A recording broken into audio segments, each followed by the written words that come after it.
Commander Sarah Mitchell sat in the communications hub of the International Space Defense Center, drinking her third coffee of the day. The screen in front of her had been showing the usual data satellite positions, asteroid tracking, routine transmissions from the moon base. Then everything changed. A signal appeared. It was not from Earth. It was not from any human station. The frequency was impossible. The encryption was beyond anything Earth's computers could create. And the message was clear. We are coming to meet you. 2+.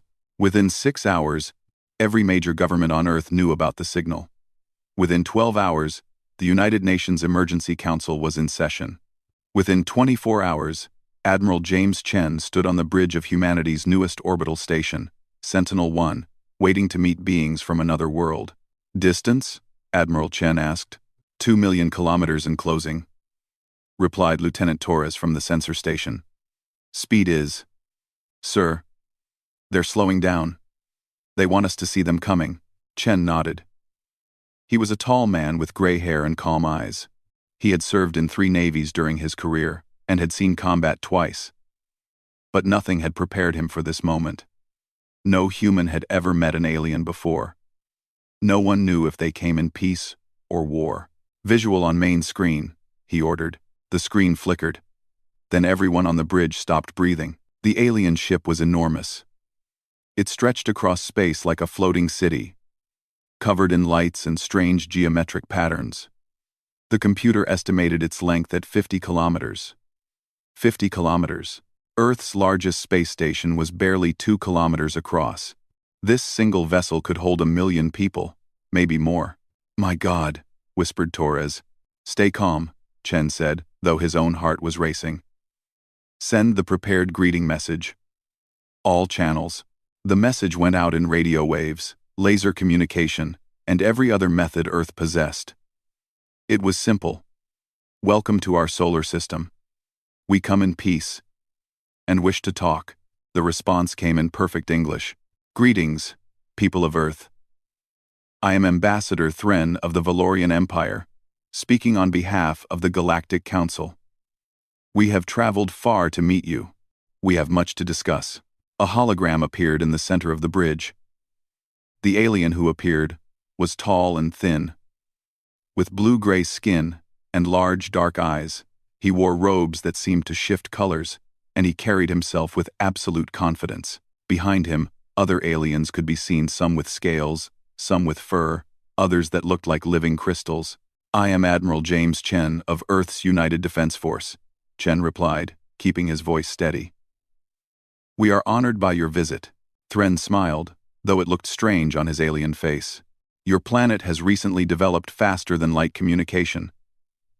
This is a significant achievement. The Galactic Council monitors such advancements. When a species reaches this level, we come to offer guidance. The way he said guidance made Chen's instincts alert. This was not just a friendly visit. Please, Chen said, tell us about your council. Thren gestured, and new holograms appeared. Star maps filled the air, showing hundreds of solar systems connected by glowing lines. The Galactic Council represents 47 civilizations. We have maintained peace and order in this region of space for over 6,000 years. We have laws, trade agreements, and mutual defense pacts. Young species like yours are invited to join us. That sounds beneficial, Chen said carefully. What would membership require? Standard terms, Thren replied smoothly. You would accept council protection. You would contribute resources, minerals, manufactured goods, perhaps some of your interesting human culture. You would agree not to expand beyond certain borders without approval. And you would acknowledge council authority in matters of galactic law. Lieutenant Torres leaned close to Chen and whispered, Sir, he's describing a protection racket. Chen kept his expression neutral. And if we decline this generous offer? Thren's smile faded. That would be unfortunate. Space is dangerous, Admiral. There are pirates, rogue civilizations, and terrible weapons. Without council protection, a young species like yours would be very vulnerable. I see, Chen said. May I ask a question? Has any species ever declined to join? A few have tried, Thren admitted. They learned quickly that independence has a price. Let me show you something. The hologram changed. Images of space battles appeared, massive explosions, planets burning, fleets of ships being destroyed. The destruction was total and horrible. The Krill Rebellion tried to refuse council membership, Thren explained. They had a strong fleet and believed they could defend themselves. The council sent one dreadnought, my ship, the Eternal Dominion. The war lasted 3 days. The Krill are now peaceful members of the council. Chen watched the images with a blank face, but inside he was thinking fast. This was not first contact. This was a threat. Join us or be destroyed. It was the oldest game in human history, just playing out among the stars. Your ship is very impressive, Chen said. It is the pride of the Valorian Empire. Thren agreed. 50 kilometers of the most advanced technology in the galaxy. Its weapons can destroy a moon. Its shields can withstand any attack. No force in known space can stand against it. Remarkable, Chen said. Then he smiled slightly. Ambassador Thren, I appreciate your honesty. However, the people of Earth will need time to consider your offer. We are a democratic civilization. Such decisions require discussion and voting. Thren looked annoyed. How much time? Also, Chen continued, ignoring the question. It seems unfair that you have shown us your impressive vessel, but we have not had the opportunity to show you ours. Would the Council honor humanity by allowing us to present our own fleet? It is only proper that both sides understand what they are offering. Thren blinked his large dark eyes. For a moment, he seemed confused. Then he laughed. It was not a kind sound. You wish to show us your ships? Admiral, we have been traveling through space for thousands of years. Your species achieved faster than light capability only 30 years ago. We have seen your vessels on our sensors, chemical rockets, basic fusion drives, nothing that could pose any challenge to Council technology. But, he waved his hand generously, if it will help you understand the situation, we will indulge this request. Show us your fleet. Thank you, Chen said politely. We will need 1 week to gather our ships. Would that be acceptable? 1 week is acceptable, Thren agreed. Choose your location, and we will meet you there. Let this be a lesson in humility, Admiral. Sometimes young species must learn their place in the universe. The hologram vanished. Lieutenant Torres exhaled slowly. Sir, what are you planning? Admiral Chen turned away from the screen and looked out at the darkness of space. Somewhere out there, hidden and waiting, was humanity's real fleet. The ships they had been building for 30 years, the ships designed not for exploration or peace, but for war. Lieutenant, Chen said quietly, send a coded message to Fleet Command. Authorization, Chen Alpha 7. Tell them to begin Operation Revelation. Sir, that will bring in everything.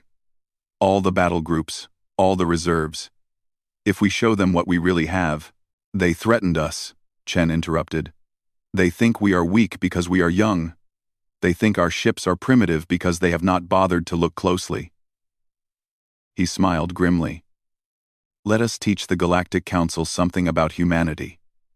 We may be new to space, but we have been building warships for 10,000 years. Torres sent the message. 1 week later, the Galactic Council would learn what human battleships really looked like. The Galactic Council's massive dreadnought, the Eternal Dominion, held position near Neptune's orbit. Ambassador Thren spent the week hosting other council members aboard his ship, showing them recordings of primitive human vessels. They laughed at Earth's early space shuttles and smiled at the simple design of humanity's orbital stations. They are like children playing with toys, remarked Councillor Vesh, a reptilian being from the Sakaran hierarchy. 50 years of space travel. We had interstellar empires when they were still hitting rocks together. Thren nodded confidently. When they see our fleet formation today, they will understand. Sometimes the young must be humbled before they can be guided properly. On the bridge of the Eternal Dominion, Tactical Officer Kren monitored the designated meeting coordinates. The location was strange. Empty space beyond Neptune. Far from any planet or station. No strategic value. No resources, just darkness and distant stars. Ambassador, Kren reported. We have arrived at the human-selected coordinates. Scanning now. I detect nothing. No ships. No stations. Empty space. Thren frowned. Perhaps they are late. Primitive vessels often have unreliable drives. Minutes passed. Then an hour. Are we certain this is the correct location? Asked Counselor Vesh impatiently. Confirmed, Kren replied.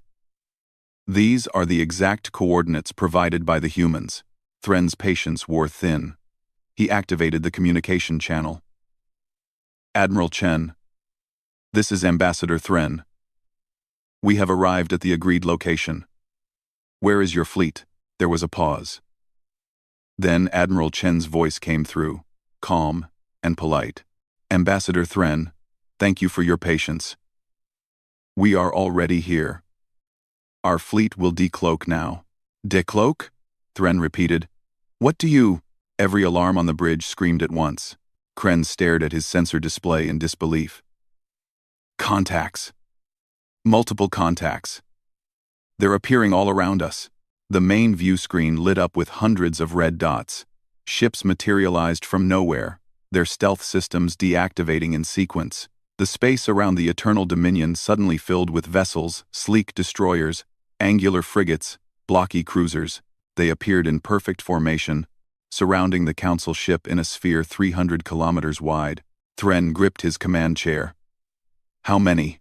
Still counting, sir, Kren said, his voice shaking. 200. 300. 500 contacts. Sir. They were hiding. Right next to us. Our sensors never detected them. Counselor Vesh moved closer to the screen. Impossible. Our sensors are the best in the galaxy. No ship can hide from Council technology, but the evidence floated before them.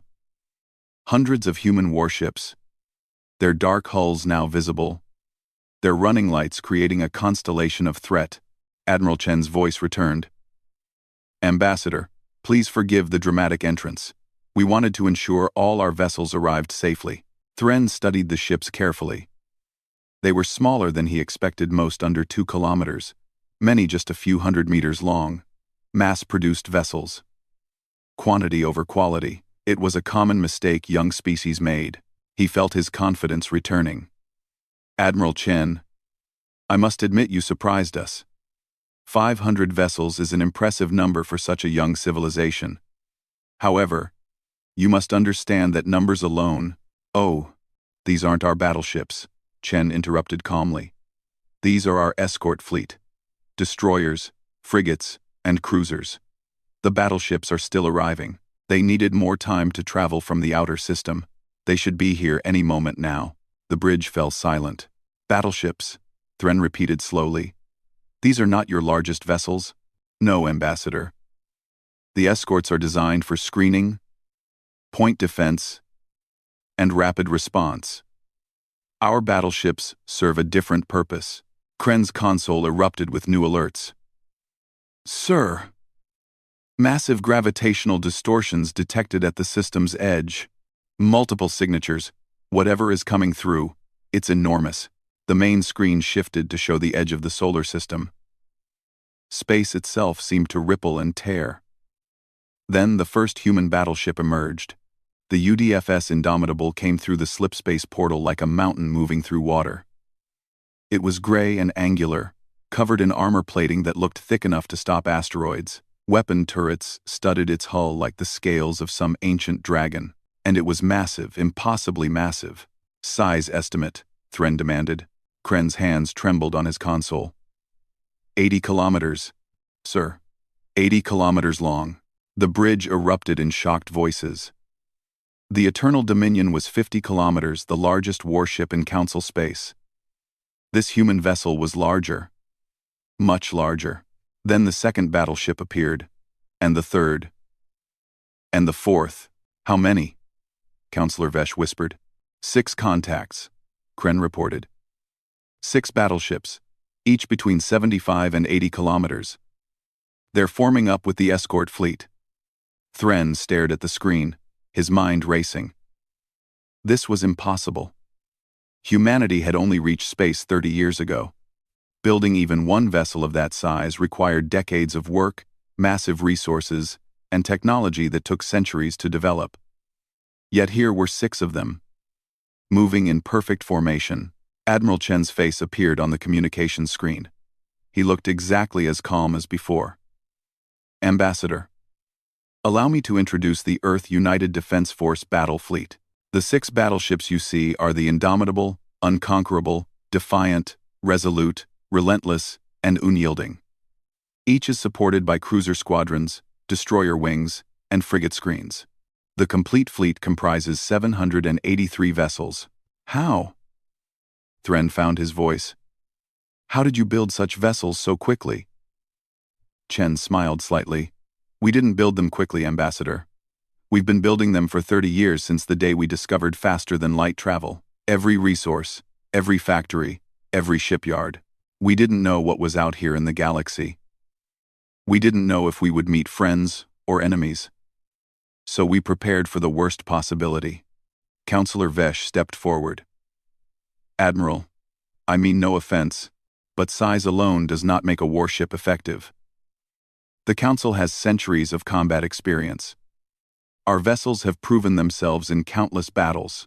Your ships are large, yes. But are they truly weapons of war? That's an excellent question, Counselor, Chen replied. Perhaps we should discuss the design philosophy behind our battleships. You see, your species have had space travel for thousands of years. You've grown comfortable. You build ships for intimidation, for showing power, for maintaining order over civilizations that fear you. He paused, and his smile faded. We've had space travel for 30 years, but we've been at war with ourselves for 10,000 years. We know what real warships look like. We know because we've spent our entire history perfecting the art of killing each other. The bridge fell quiet again. Something in Chen's tone sent a chill through every alien present. Your dreadnought is beautiful, Chen continued. Elegant. Designed to impress. Our battleships are not beautiful. They are not elegant. They are designed to survive against an enemy that wants us extinct. They are designed by a species that has fought itself across every ocean, every continent, every battlefield we could find. We are very, very good at war, Ambassador. It's the one thing humanity has always excelled at. Thren looked at the human battleships on his screen. Now he noticed details he had missed before. The armor wasn't decorative. It was layered and overlapping, designed to absorb tremendous damage. The weapons weren't arranged for show, they provided complete coverage, no blind spots. The hull shapes weren't artistic, they were purely functional, built to minimize target profile while maximizing firepower. These weren't ships built to conquer. They were ships built to survive Armageddon. Ambassador Thren, Chen said, you showed us your dreadnought to intimidate us, to make us understand our place. I appreciate the honesty. So let me return the favor. You're looking at 6 battleships. Earth has 32 more in various stages of construction. We don't know if the galaxy is friendly, so we're building a fleet that can face anything.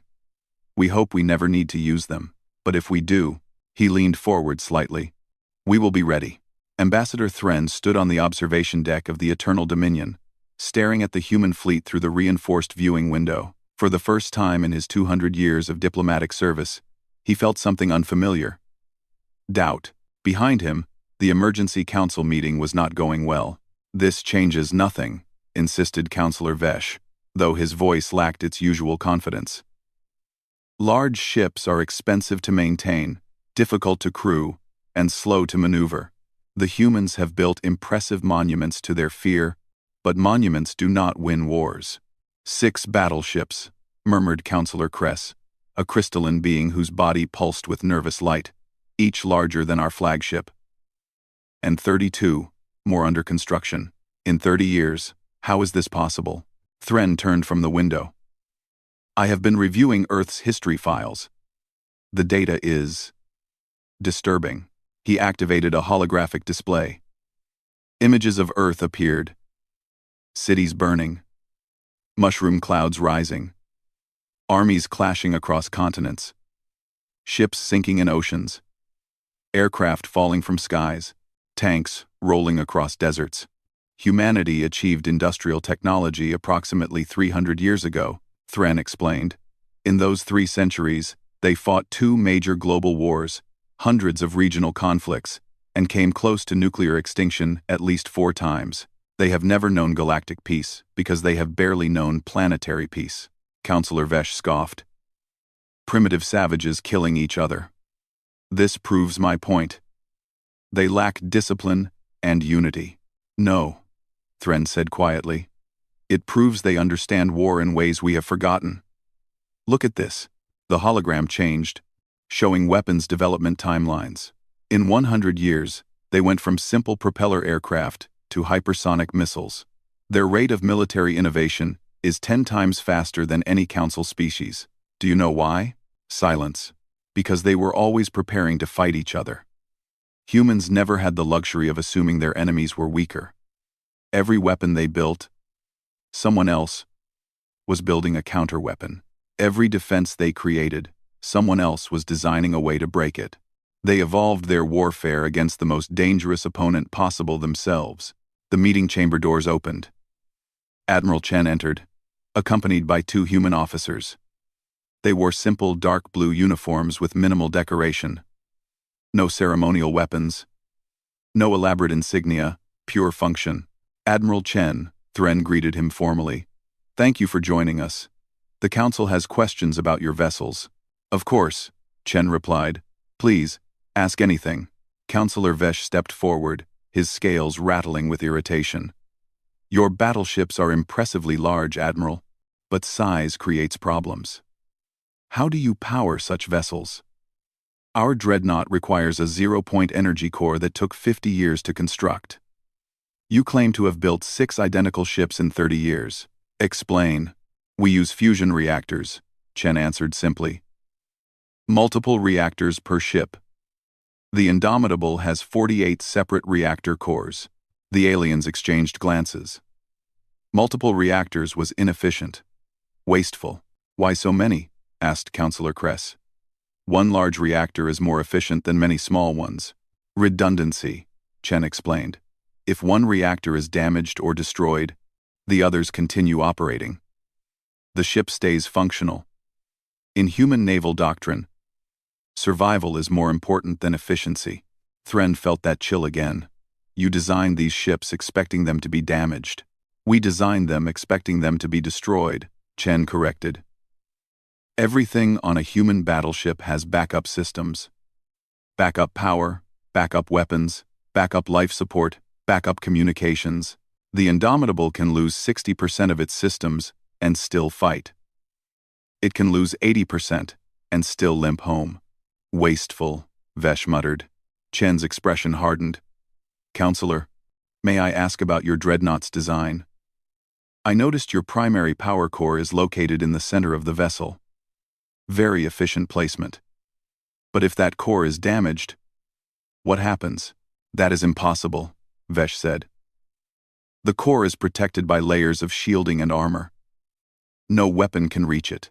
But if it were damaged, Chen pressed. Vesh hesitated. The ship would lose power. Emergency systems would activate. But major functions would cease. The ship would be crippled, Chen said bluntly. One lucky shot. And your flagship becomes a floating hulk. That's the difference in our philosophies. You build ships assuming they won't be seriously damaged. We build ships assuming they will be torn apart, and we make sure they keep fighting anyway. Thren accessed a technical file. Admiral, I have been studying your weapon systems. Your battleships carry thousands of missile tubes, hundreds of kinetic cannons, energy weapons, nuclear torpedoes. This seems excessive. Overwhelming firepower is never excessive, Chen replied. Each of our battleships can engage 300 separate targets simultaneously. Our fire control systems are designed for fleet-to-fleet combat, where we might face numerical superiority. You expect to be outnumbered? Asked Kress. We always expect to be outnumbered, Chen said. We're the newest species in the galaxy. We have to assume everyone else has more ships, more experience, and better technology. So we compensate with firepower and tactics. Counselor Vesh pulled up a schematic of the Indomitable. Your armor is crude. Layered metal plates. We use energy shielding and adaptive armor. Much more advanced. Your shielding requires constant power, Chen observed. What happens when that power is interrupted? It regenerates when power is restored. Our armor doesn't require power, Chen said. It's just there.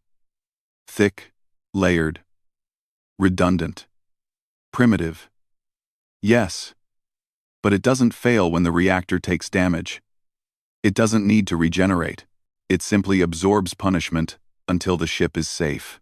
He gestured to the hologram. Your vessel is a masterpiece of engineering, Counselor. It's elegant, efficient, and beautiful. Our vessels are none of those things. They're brutal, wasteful, and ugly. But they're designed by a species that spent 10,000 years learning one lesson. Pretty ships sink, ugly ships survive. The room fell quiet. Thren finally spoke. Admiral, I must ask directly. How much of your industrial capacity has gone into military production? Chen met his eyes. For the past 30 years? Approximately 40%. Every shipyard, every factory, every resource extraction facility has military quotas. We haven't built cities in space, or luxury stations, or science vessels. We've built warships. 40%. Kress repeated in shock. That is unsustainable. Your economy must be suffering. Our economy is fine, Chen said calmly. Counselor, humanity has 8 billion people. Our industries were built through centuries of competition and war. We know how to mobilize resources efficiently because we've had to do it many times before. The difference is that now, instead of building weapons to fight each other, we're building weapons to defend ourselves against whatever is out here. Thren felt the weight of Chen's words. The Galactic Council had known peace for thousands of years. They built slowly, carefully, with artistry and pride. Meanwhile, humanity had spent 30 years building a war machine because they didn't know if they were alone or surrounded by threats. Admiral, Thren said carefully, you mentioned tactics. Would you be willing to demonstrate your fleet's capabilities? Perhaps a simulated combat exercise? The Council would like to understand how your vessels perform in actual engagement scenarios. Chen smiled. It wasn't a friendly smile. You want to see if our big ships are just for show. I did not say that. You didn't have to. Chen nodded. Very well, Ambassador. The United Defense Force accepts your challenge. A war game between our fleets. Simulated combat. No actual damage. Would tomorrow be acceptable? Counselor Vesh stepped forward eagerly. Tomorrow is perfect. Admiral, I should warn you. The Valorian Empire has never lost a fleet engagement. Our tactics have been refined over 2,000 years. Your vessels may be large, but warfare is more than size. I agree completely, Chen said. Warfare is about strategy, tactics, and the will to win. Tomorrow, we'll show you how humans fight. He turned to leave, then paused. One more thing, Counselor. Your empire has never lost a fleet engagement in 2,000 years. That's impressive, but it also means you haven't faced a peer opponent in 2,000 years. You've forgotten what real war looks like. Chen left the chamber. Thren watched him go, then looked at the human battleships through the window. Ugly, brutal vessels, built by a species that had been fighting itself since before the Council existed. Tomorrow, he thought, might be very educational, or very humbling. In the observation room aboard the Eternal Dominion, every member of the Galactic Council watched the tactical displays with intense interest. This was more than a military exercise. This was a test of humanity's place in the galactic order. Ambassador Thren stood at the center console, confident and composed. Beside him, Fleet Commander Zorik of the Valorian Empire reviewed the battle plan one final time. Standard formation, Zorik announced. The Eternal Dominion holds the center position. Escort cruisers form a protective sphere at 5-kilometer intervals. Frigates maintain outer perimeter. Fighter squadrons on standby. This formation has never failed in 2,000 years. Counselor Vesh nodded approvingly. Overwhelming firepower concentrated in the center. Perfect protection for the flagship. The humans will throw their ships at us like barbarians, and we will destroy them systematically. Thren wasn't so sure. Something about Admiral Chen's calm confidence bothered him, but he said nothing. The simulation space was a cubic region 100,000 kilometers across. The Council fleet positioned itself exactly at the center, the Eternal Dominion, surrounded by 60 escort vessels in perfect geometric formation. It looked like a diagram from a military textbook. Then the human fleet appeared. "Contact," called the sensor officer. Human vessels entering simulation space. 6 battleships, 70 cruisers, and they're spreading out. Thren frowned at his display. The human ships weren't forming up. They were scattering in all directions, breaking into smaller groups. It looked like chaos. "Disorganized," Vesh observed smugly. "They have no formation discipline." But Fleet Commander Zorik looked troubled. "Wait. Each battleship is taking a different vector. They're not clustering together. Why would they separate their capital ships?" Admiral Chen's voice came through the communication channel. "Council Fleet. This is Admiral Chen. The exercise begins now. Good luck. Target their flagship group," Zorik ordered. "We'll destroy their command structure first." The Council fleet's weapons locked onto the Indomitable and its escort group. But before they could fire, something strange happened. The human destroyers vanished. "Where did they go?" demanded Thren. "Micro-jumps," the sensor officer shouted. "They're making rapid, short-range FTL jumps, appearing and disappearing across the battlefield." The tactical display became a nightmare. Human destroyers blinked in and out of existence, appearing for 3 seconds, launching missiles, then jumping away before the Council ships could target them. They were everywhere and nowhere, striking from impossible angles. "Point defense systems, engage," Zorik commanded. The Council ships' defensive weapons began tracking the incoming missiles. But there were too many. While the defenses focused on missiles from one direction, destroyers appeared from another direction and launched more. "This is irregular," Vesh protested. "Constant jumping is inefficient. It wastes fuel. It also makes them impossible to hit," Thren said quietly, watching the chaos unfold. Then the human battleships moved. Instead of staying together in a protective formation, each of the 6 massive vessels accelerated in a different direction. Within minutes, the human fleet wasn't fighting as one force, it was fighting as 6 independent strike groups, each battleship commanding its own escorts and destroyers. "They're splitting their fleet," Zorik said in disbelief. "This violates all tactical doctrine. Capital ships must stay together for mutual support." But the humans didn't care about doctrine. Each battle group operated independently, hitting the Council fleet from 6 different directions simultaneously. The Eternal Dominion found itself not in one battle, but in 6 battles happening at the same time. "Focus fire on one enemy battleship," Zorik ordered. "Destroy it, then move to the next." The Council fleet turned its weapons toward the UDFS Defiant, which was approaching from the upper axis. Massive energy beams lanced out, scoring simulated hits on the human vessel. Then something unexpected happened. The Defiant didn't retreat. It didn't evade. It simply kept coming, absorbing damage that should have crippled it. "Their armor is incredible," breathed the tactical officer. "We're hitting them, but they're not stopping. It's like shooting a mountain." The Defiant plowed through the outer perimeter of the Council formation and began systematically destroying escort cruisers.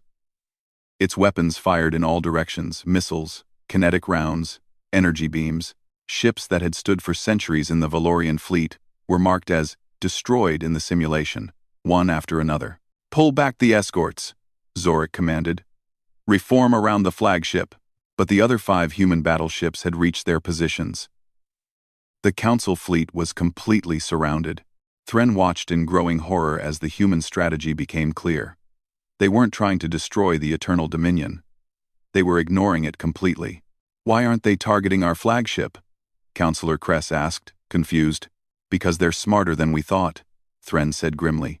The human battle groups moved with brutal efficiency, targeting every council vessel except the dreadnought. Cruisers, frigates, support ships, supply vessels.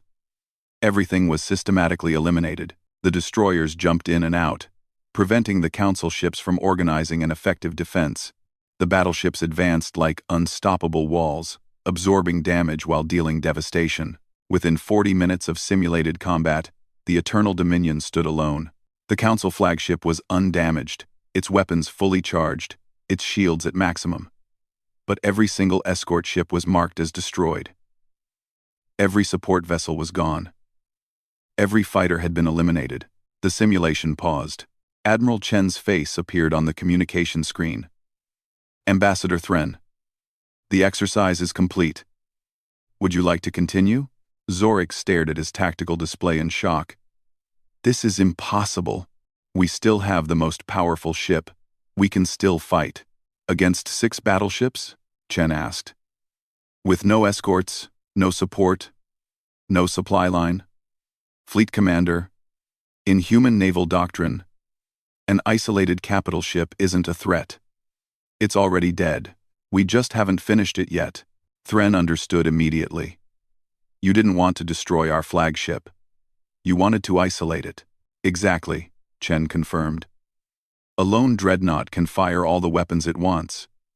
But it can't be everywhere at once. It can't protect supply lines. It can't hold territory. It can't repair damage without support ships. We learned this lesson the hard way on Earth's oceans centuries ago. Battleships without support are just expensive coffins. Counselor Vesh sputtered with anger. You got lucky. Your strategy was reckless. Splitting your fleet could have been disastrous. Could have been, Chen agreed. But it wasn't.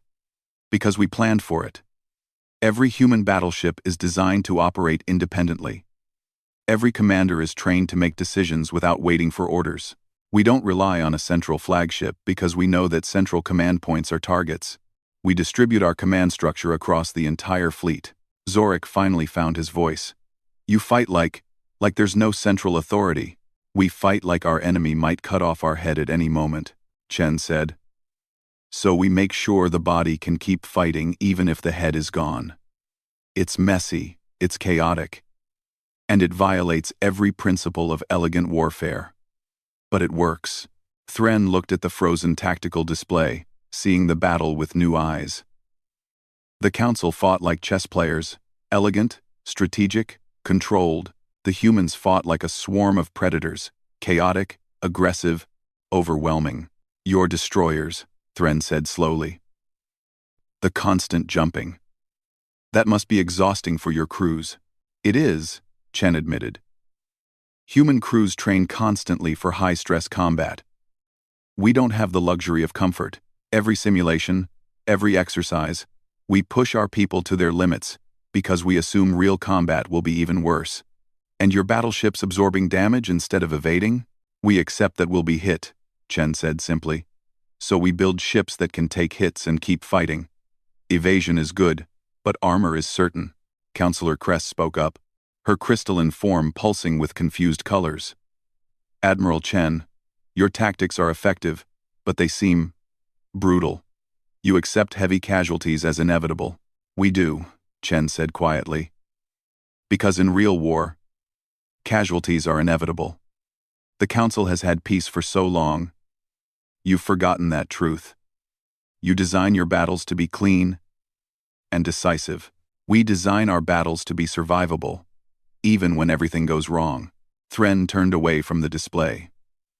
The war game had revealed something terrifying.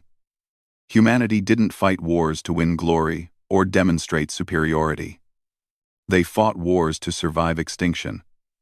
Every tactic, every design choice, every training drill was built around one assumption that they might lose, and they needed to be able to keep fighting anyway. Admiral Chen, Thren said carefully. The Council concedes this exercise. Your tactics are unconventional, but effective. Thank you, Ambassador. However, I must ask, Why are you so prepared for war? What threat do you fear? Chen was quiet for a moment. Then he said, We fear the unknown, Ambassador. We fear being unprepared. We fear meeting something in the dark that wants us dead, and not having the strength to stop it. So we prepare for everything. Thren nodded slowly. A species born in war, shaped by conflict, preparing for Armageddon. Admiral, Thren said, the Council would like to meet with you privately. Tonight. There is something we need to discuss. I'll be there, Chen replied. The communication ended. Counselor Vesh turned to Thren. What are you planning? Something I should have done at the beginning, Thren said. I'm going to tell them the truth about why we're really here.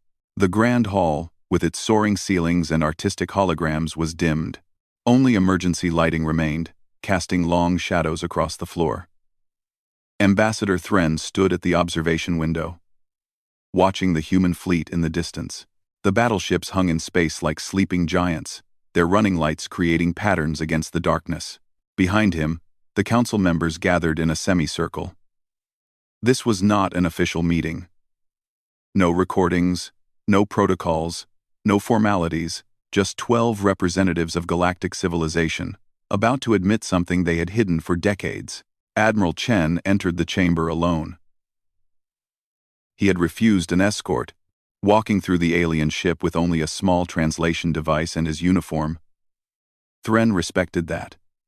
The Admiral was either very brave or very confident. Perhaps both.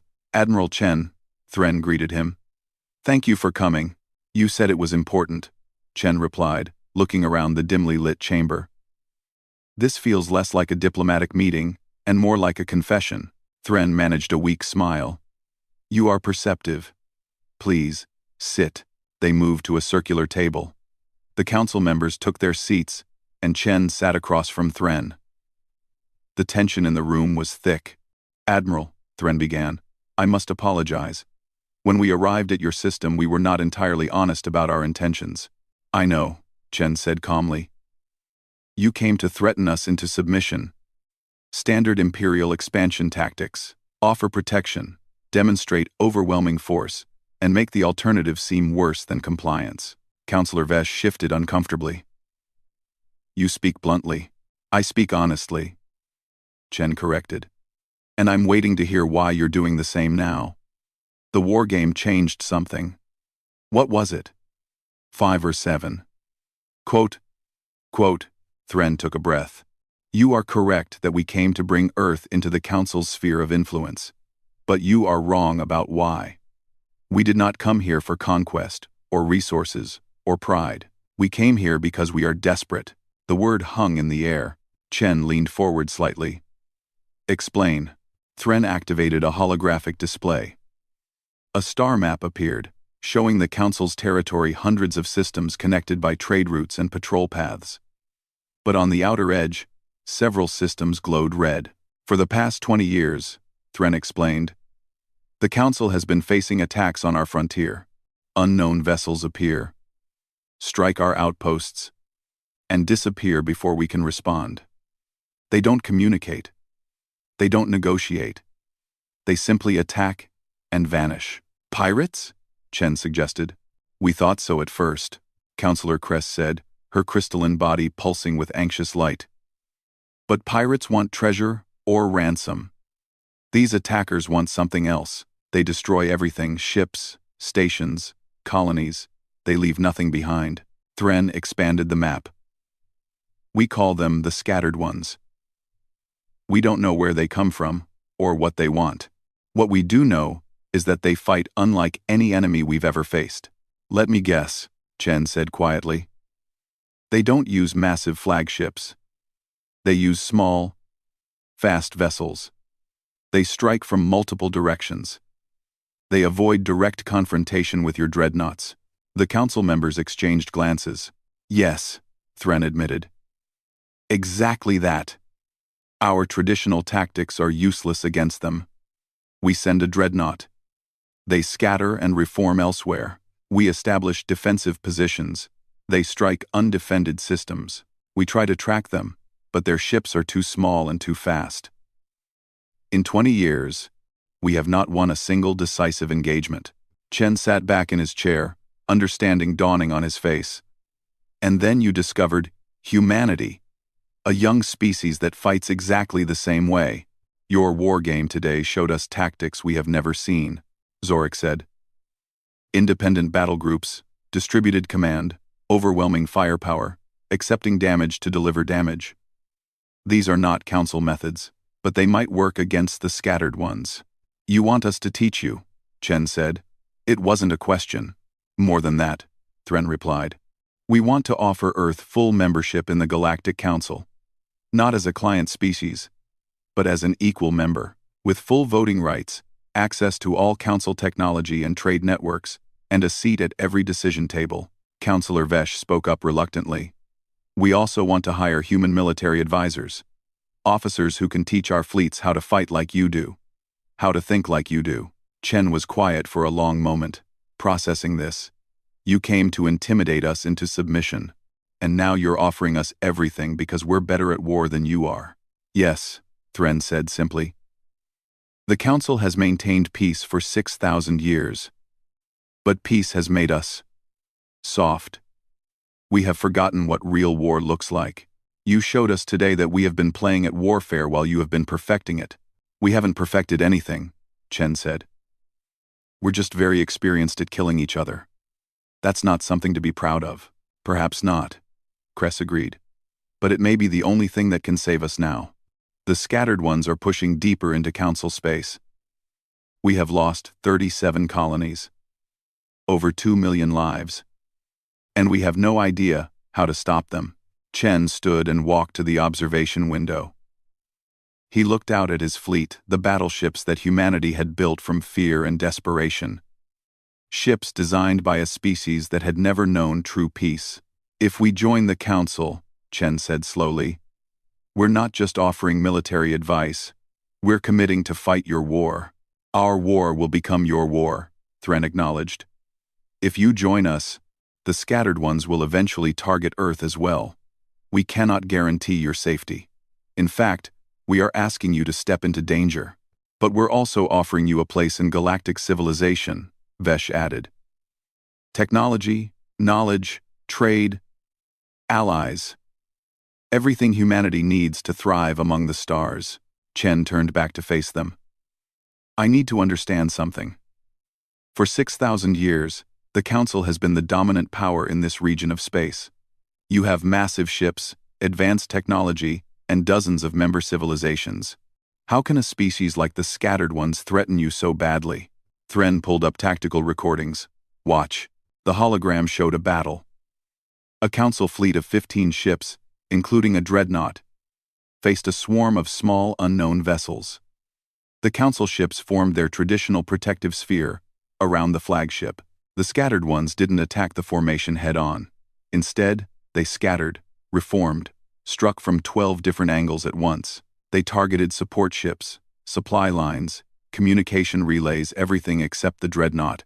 Within an hour, the council fleet was in chaos, and the scattered ones disappeared. It looked exactly like the human tactics from the war game. They fight like us, Chen observed. Which means they either learned from someone who thinks like us, or they evolved the same way we did. Through constant warfare. That's our fear, Thren said. The scattered ones might be like humanity, a species born in war, shaped by conflict. But unlike you, they have no interest in peace or cooperation. They simply destroy.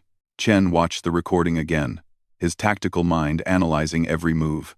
You said you've been fighting them for 20 years with no success. What changed? Why reach out to us now? Thren's expression darkened. 3 weeks ago, they attacked Council Prime, our capital system. They came with a fleet 5 times larger than anything we'd seen before. We drove them off, but the message was clear. They're getting stronger, bolder. We estimate we have 5 years, maybe less, before they launch a full invasion. The chamber fell silent. Chen looked at each council member in turn. These were representatives of civilizations that had stood for millennia. Ancient, powerful, wise, and they were terrified. "I need to consult with Earth's government," Chen said finally. "This isn't a decision I can make alone. But I'll be honest with you, Ambassador. Humanity has been preparing for war since we reached space. We built our fleet expecting to face hostile aliens. It appears we were right to prepare. Does that mean you'll help us?" Cress asked hopefully. "It means I'll present your offer to my superiors," Chen replied. "But you need to understand something about humanity. We don't know how to fight small wars. We don't know how to hold back or show restraint. If we join the Council and face the scattered ones, we will fight the way we always have with everything we have, accepting no outcome except total victory or total destruction." "That's exactly what we need," Thren said quietly. Chen nodded slowly. "Then I'll give you my personal recommendation. Humanity should join the Galactic Council, not because we want to, but because it seems the galaxy needs someone who remembers what real war looks like." He moved toward the door, then paused. "One more thing, Ambassador. You showed us your dreadnought thinking it would intimidate us. It didn't. You know why? Because humanity has been building weapons to fight monsters since before we discovered fire. Your dreadnought is impressive, but it's just another monster. And we've always been very good at killing monsters." Chen left the chamber. Thren watched him go, then looked at his fellow council members. "Well, we have no choice," Vesh said reluctantly. "The humans are our best hope. Or our worst mistake," Cress added nervously. Thren looked out at the human fleet one more time. 6 battleships, each designed to survive Armageddon. Built by a species that had perfected the art of war because they had never known peace. "We asked them to help us," Thren said quietly. "Now we must hope we can control what we've unleashed."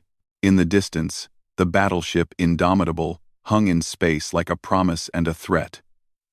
Humanity had arrived in the galaxy, and the galaxy would never be the same.